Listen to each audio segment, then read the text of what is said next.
느헤미야 9장 26절에서 30절까지의 말씀, 구약성경 740쪽의 말씀입니다.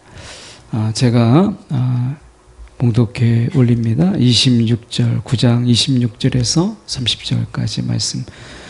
그들은 순종하지 아니하고 주를 거역하며 주의 율법을 등지고 주께로 돌아오기를 권면하는 자들을 죽여 주를 심히 모독하였나이다. 그러므로 주께서 그들을 대적의 손에 넘기사 그들이 곤고를 당하게 하시며 그들이 환난을 당하여 주께 부르짖을 때에 주께서 하늘에서 들으시고 주의 크신 긍휼로 그들에게 구원자들을 주어 그들을 대적의 손에서 구원하셨거늘 그들이 평강을 얻은 후에 다시 주 앞에서 악을 행함으로 주께서 그들을 원수들의 손에 버려두사 원수들에게 지배를 당하게 하시다가 그들이 돌이켜 주께 부르짖음에 주께서 하늘에서 들으시고 여러 번 주의 긍휼로 건져내시고 다시 주의 율법을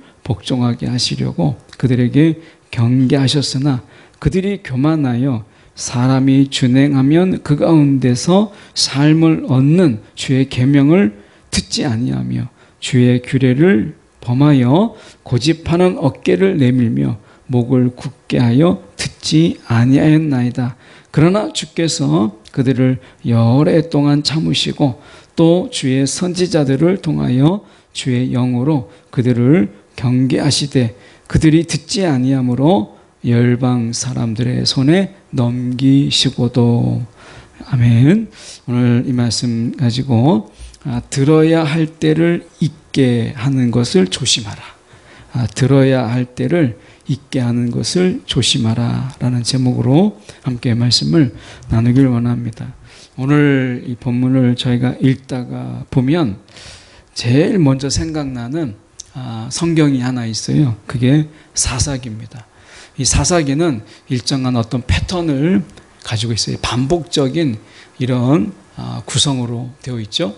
하나님이 먼저 은혜를 주십니다. 은혜가 항상 먼저예요. 하나님 은혜를 주세요. 그런데 그 은혜로 인해서 더 깊은 은혜로 나아가지 못하고 그 은혜 때문에 죄를 지어요.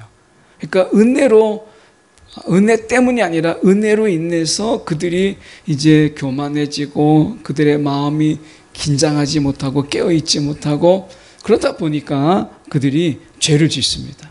이 죄 때문에 하나님이 그들에게 심판을, 하나님이 진노와 징계를 내리세요. 그러면 그들이 살려달라고 다시 부르짖어요. 하나님께서 그들을 불쌍히 여기셔서 다시 은혜를 베푸십니다. 이 사사기를 보면 우리가 은혜, 죄, 심판, 은혜, 죄, 심판이라고 하는 이런 일종의 반복적인 패턴이 계속해서 나오는 것을 보게 돼요. 오늘 말씀이 바로 그 사사기를 기억나게 하시는 그런 말씀이라고 볼 수 있습니다. 26절에 보면 그들은 순종하지 아니하고 주를 거역하며 주의 율법을 등지고 주께 돌아오기를 권면하는 선지자들을 죽여서 주를 심히 모독하였나이다. 이게 죄악이죠. 그들의 죄가 있으니까 하나님께서 27절에 그들에게 하나님이 심판하세요. 그들을 대적의 손에 넘기사 그들이 곤고를 당하게 하심에 이렇게 돼 있어요. 근데 여기서 끝나지 않습니다. 하나님께서 그들이 환난을 당하여서 주께 부르짖으니까 그러니까 다시 하나님께서 그들에게 은혜를 베푸시는데 하늘에서 들으시고 그의 주의 크신 긍휼로 그들에게 베푸사 대적의 손에서 구원하셨어요. 오늘 이 말씀 속에서 우리가 그 앞에는 은혜가 있지만 여기 26절에서 저희가 본다면 죄와 그리고 심판 그리고 그들이 하나님 앞에 부르짖을 때 하나님께서 그들에게 긍휼을 베푸심으로 인해서 대적의 손에 건지시는 은혜. 그래서 죄, 심판, 은혜. 사사기 구조예로 본다면 은혜, 죄, 심판의 구도가 또 반복되는 거예요. 오늘 느헤미야는 또 이야기합니다. 28절에 여기서 끝난 게 아니에요. 그 은혜로 인해서 계속해서 은혜로 나아가야 되는데 그렇지 못하고 28절을 보십시오. 평강을 얻은 후에, 다시 말하면 하나님의 은혜로 인해서 그들이 은혜를 누린 이후에 이렇게 되는 거죠. 은혜를 누린 이후에 다시 주 앞에서 악을 행함으로, 하나님께서 그들에게 은혜를 베푸셨는데 어떻게 됐어요? 주 앞에서 악을 행하였다. 주 앞에서 악을 행하였다. 그래서 주께서 그들을 원수들의 손에 버려두사, 원수들의 손에 버려두사 원수들에게 지배를, 다시 그들이 어떻게 해요? 악을 행함으로 하나님께서 그들에게 다시 심판하세요. 그런데 너무 심판받은 그 삶이 힘드니까 28절 하반절에 주께 부르짖음에 주께서 하늘에서 들으시고 여러 번 주의 긍휼을 건져내셨다. 긍휼로 건져내셨다. 다시 은혜가 있어요. 그러니까 어떻게 보면 하나님이 은혜를 베푸시는데 그게 죄로 또 어떻게 보면 우리가 죄악을 짓는 그런 사람들의 안이함이 있고 나중에 하나님의 심판 속에 부르짖음이 있는 것을 보게 돼요. 그러니까 사사기 구조 그대로 지금 이스라엘 역사를 느헤미야가 압축하고 있는 것을 보게 돼요. 29절에 보면 다시라는 말이 나옵니다. 이 다시라는 말이 우리 가운데 던지는 의미가 크죠. 다시 주의 율법을 복종하게 하시려고 그들에게 경계하셨으나, 하나님이 얼마나 신실한지 이스라엘 백성들이 그렇게 그들이 하나님의 은혜 속에 죄악을 짓고 죄악 속에 또 하나님의 심판이 있기를 여러 번, 그들을 건져주기를 여러 번 했는데 하나님이 포기하지 아니하시고 다시 이렇게 말씀하잖아요. 다시. 그들에게 무슨 기대가 있다고 하나님께서 다시 주의 율법을 복종하게 하시려고, 하나님이 미련한 것 같고 하나님이 정말 지혜가 없는 것 같고 하나님이 너무 순진한 것 같은 이런 생각이 들잖아요. 그래서 이스라엘 백성들은 교활하고 교만한데 지금 하나님은 그들에 비해서 너무 순진하고 하나님이 너무 우직한 게 아닌가, 다시 주의 율법을 복종하게 하시려고 그들에게 경계하셨으나 그들이 교만해요. 달라지지 않았어요. 변하지 않았어요. 사람이 준행하면, 하나님이 지금 주시는 이 삶이라고 하는 건 어떤 거예요? 사람이 준행하면 그 가운데서 삶을 얻는, 삶의 힘과 용기와 꿈을 얻게 하시는 이 삶의 행복과 기쁨을 주시는 그런 하나님, 사람이 준행하면 그 가운데서 살아가는 맛과 먹과 즐거움과 그 행복을 주시는 주의 계명, 이것을 그들이 듣지 않아요. 듣지 않아서 결국에는 그들이 어디까지 이르느냐, 주께 규례를 범하면서 자기들이 잘했다고 어깨를 펴고 어깨를 내밀면서 칠 테면 쳐봐라 막 이런 식으로 목을 굳게 하여 듣지 아니하였나이다. 하나님이 29절 상반절에 다시, 하나님이 얼마나 기대를 가지고 그래도 다시 한번 이들이 분명히 바뀔 거야 이렇게 했는데 그들이 목을 굳게 하여서 듣지 아니하였다. 30절에 정말 하나님의 이 어떻게 보면 우직함 이런 게 나오죠. 그러나 30절에 주께서 그들을 여러 동안 참으시고 주의 선지자들을 통하여 주의 영으로 그들을 경계하셨지만 어떻게 됐어요? 그들이 듣지 아니함으로 열방 사람들의 손에 넘기셨다. 그러니까 하나님이 은혜를 베푸셨는데 그 은혜로 나아가지 못하고 은혜 위에 은혜로 하나님이 우리 가운데 부어주시는데 더 깊은 은혜로 나아가지 못하고 하나님께 나아가지 못하고 그들이 어떻게 했어요? 죄 짓는 일에 열심을 냈어요. 하나님이 결국엔 또 손을 들어서 그들을 열방들의 하나님을 알지 못하고 하는 그런 우상을 섬기는 그 열방 사람들의 손에 하나님의 심판의 도구로 그들을 그렇게 사용하셨다는 거예요. 이스라엘에게 이거는 너무나 수치스러운 것이죠. 하나님이 이렇게까지 하셨어요. 이 패턴은 구약 전체의 패턴이기도 하고 사사기에서 나타나고 있는 이 은혜 죄 심판의 패턴은 구약에서 계속 반복되는 것을 보여줘요. 느헤미야는 이 패턴을 아주 일명요연하게 우리가 몇 구절로 설명하고 있을 뿐이에요. 지금 이 느헤미야에서 우리가 보는 게 다시 또 그러나 이런 말들이에요. 이 하나님의 신실함을 보여주는 거죠. 다시 또 그러나 이렇게 하는 거예요. 그런데 그들은 어김없이 교만하고 교만의 어깨를 막 고집하는 어깨를 막 내밀고 목을 굳게 하여서 하나님 앞에 듣지 않았다. 뭐 죄송하고 미안하고 이런 게 아니에요. 그들은 처음부터 듣지 않으려고 하는 이런 강직하고 어떻게 보면 강팍한 심령으로 그렇게 한 것이죠. 이 패턴을 벗어나지 못해요. 이 패턴을 그들이 이겨내지 못합니다. 벗어나지 못해요. 그래서 하나님께서 이 패턴 가운데서 은혜 죄 심판으로 가는 이 패턴 속에서 인류를 하나님이 우리를 너무나 사랑하셔서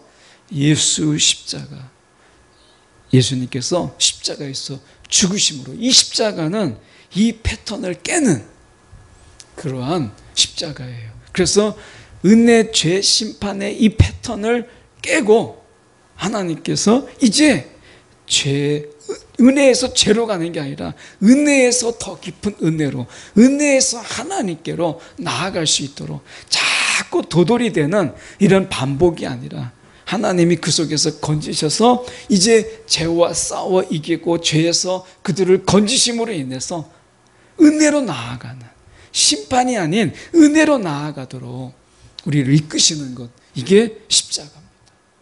십자가가 있음으로 인해서 구약에 있었던 은혜 죄 심판이라고 하는 이 불행의 패턴을 하나님께서 깨시고 행복의 패턴으로 우리를 인도하시는 거예요. 거룩의 패턴으로 우리를 인도하셔서 하나님이 은혜를 주실 때 죄로 가지 아니하고 더 깊은 은혜로, 우리 가운데 죄가 있을지라도 심판에 이르지 아니하고 하나님께서 그 죄를 싸워 이겨서 우리가 심판에 이르지 아니하고 구원의 완성으로 우리를 이끄시는 것, 이게 십자가입니다. 이 패턴을 깨게 하는 것이 십자가예요. 그래서 우리 죄가 없으신 예수님께서 감당하심으로 반복이 아닌, 이 패턴이 아닌 이제 우리가 하나님 앞으로 나아가는 이런 삶으로 우리를 인도하고 있다라고 하는 거예요. 로마서 9장 23절의 말씀에 보면 이렇게 되어 있습니다. 또 무리에게 이르시되 아무든지 나를 따라오려거든 자기를 부인하고, 어떤 나예요? 은혜 죄 심판의 구도에서 이 패턴을 계속 마치 쳇바퀴 속의 다람쥐처럼 벗어나지 못하는, 이 벗어나지 못하는 나를, 자기를 부인하라는 거예요. 이런 그 패턴 속에서 계속 도드리펴 찍고 있는 자신을 부인하고 십자가를 지고 나를 따를 것이라. 십자가를 지고 나를 따를 것이라. 이렇게 얘기합니다. 십자가에 대한 예화들이 많이 있지만 그 중에 한 예화를 우리가 참조해서 보면 이 부분을 좀 이해하기 위해서 어떤 사람이 십자가를 지고 가라라고 하는데, 이 세상에서 지고 갈 짐도 많은데 예수님이 십자가를 지고 가는 게 너무 무거운 거예요. 그래서 십자가를 그냥 가다가 버려두고 가버렸어요. 십자가가 너무 무거운 거예요. 십자가를 지고 가는데, 그런데 큰 계곡물을 만났어요. 계곡물을 만나서 이거를 지나가야 되는데 다른 사람들은 십자가를 탁 졌는데 십자가의 무게 때문에 물살에 휩쓸리지 아니하고 그 물살 속에서도 한 발 한 발을 내딜 수 있는 딱 맞는 무게, 십자가의 무게가 그 사람이 이 물결에 휩쓸리지 않고 그걸 건너갈 수 있는 무게를 딱 십자가가 주는 거예요. 그래서 십자가를 지고 가는 사람들은 물을 건너갈 수 있었어요. 휩쓸리지 않고 물결에. 근데 십자가가 무겁다고 십자가를 버려둔 이 사람은 이 물결을 건너가려고 하는데 이 물살이 얼마나 센지, 자기가 아무리 발을 막 동동거려도, 발을 막 힘을 줘도 그가 휩쓸릴 수밖에 없었다는 거예요. 그가 필요했던 건 십자가였어요. 십자가만 있었다면 그는 그 휩쓸리는 그 물결 속에, 물살 속에 떠내려가지 않았을 텐데 그렇게 된 거예요. 그래서 우리의 십자가가 왜 필요하느냐, 십자가를 왜 지고 가라고 하느냐, 세상 속에, 세상의 물살, 물결 속에 저와 여러분이 휩쓸려 가지 않도록, 세상 속에 그냥 휩쓸려 가지 않도록 십자가를 지고 가는 거예요. 십자가가 무겁지만 세상 속에 쓸려가지 않도록 우리를 붙잡아주는 것이 그게 십자가예요. 그래서 나를 따라오려거든 자기를 부인하고, 계속해서 그 패턴 속에 있는 나를 부인하고 날마다 제 십자가를 지고 나를 따를 것이라, 이렇게 말씀한 거예요. 우리가 또 하나의 예화 속에서 보면 십자가 굉장히 긴 거예요. 그래서 한 사람이, 야, 나는 내 키보다 이게 몇 배나 더 긴 십자가를 끄고 가려고 하니까 너무 힘들다. 그래서 가다가 톱으로 잘랐어요. 너무 기니까. 그래서 또 가다 보면 또 자르고 또 자르고 해서 이제 완전 자기 키만 하게 됐어요. 십자가를 지고 가는데 자기 키만 하니까 막 끌려가지 않고 다른 사람보다 먼저 갈 수 있으니까 너무 좋은 거예요. 가다 보니까 큰 협곡을 만났는데, 다른 사람들은 그 십자가를 건네가지고 툭 반대편에 건네니까 반대편 계곡에 딱 닿은 거예요. 그래서 그 십자가를 밟고 건너편으로 건너갈 수 있었는데, 십자가가 너무 길다고 해서 잘랐던 한 사람은 십자가를 아무리 걸치려고 해도 밑에 계곡에 떨어지고 마는 거예요. 결국에는 그 계곡을 건너가지 못했다라는 거예요. 오늘 저와 여러분의 십자가가 이 세상 속에서 너무 길게 우리를 막 잡아 끄는 것처럼 그렇지만, 오늘 주님이 우리 주는 십자가, 이 십자가를 왜 지고 가라고 하느냐, 왜 그 긴 십자가를 지고 가라고 하느냐, 고생하라고 하는 게 아니라 그런 계곡을 만났을 때 그 계곡에 십자가를 걸치고 능히 건너가도록 그렇게 하라 하는 주님의 예비하심이었어요. 이 패턴에서, 죄에서 심판으로 가지 말고 너희가 구원으로 나아가라, 다리를 건너라, 그 계곡을 건너가라 라고 해서 우리 가운데 십자가, 그 긴 십자가를 하나님이, 주님께서 지고 가라, 이렇게 말씀하신 거예요. 사람이 똑똑한 척하고 사람이 잘난 척해서 뭐 십자가도 자르고 십자가도 버려두고 내가 자유다, 내가 가볍다, 이렇게 해서 남들보다 조금 더 빨리 가려고 하지만 결국에는 남보다 조금 더 빨리 가려고 하는 그 욕심 때문에 건너지도 못하고 물살에 휩쓸리고 하고 계곡을 건너가지 못하고 발만 동동 고르게 되는 것이에요. 그래서 누가복음 14장 27절의 말씀에 보면 이런 말씀이 있습니다. 누구든지 자기 십자가를 지고 나를 따르지 않는 자도, 주님을 따르지 않는 자, 그런 자는 능히 내 제자가 되지 못하리라 라고 말씀하는 거예요. 오늘 주님을 따르지 아니하면 은혜, 죄, 심판이라는 구약의 이 패턴 속에서 계속해서 거기에서 도돌이 돼서 벗어나지 못하는 거예요. 십자가는 이 도돌이표에서 우리를 건지신 거예요.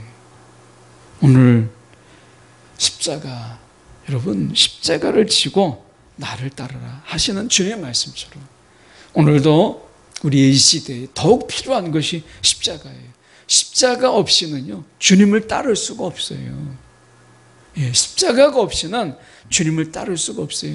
우리가 이 현대의 교회에 우리가 아쉬운 게 무엇이냐, 주님을 따르고자 하는 자는 많지만 십자가를 지고 가지 아니하고 내게 소중하다고 생각하는 거 끌어안고 주님을 따라가려고 합니다. 부자 청년도 그거는 했어요. 그가 어떻게 하면 영생을 얻으리까, 우리 식으로 얘기하면 내가 어떻게 하면 내가 주님을 따라갈 수 있겠습니까?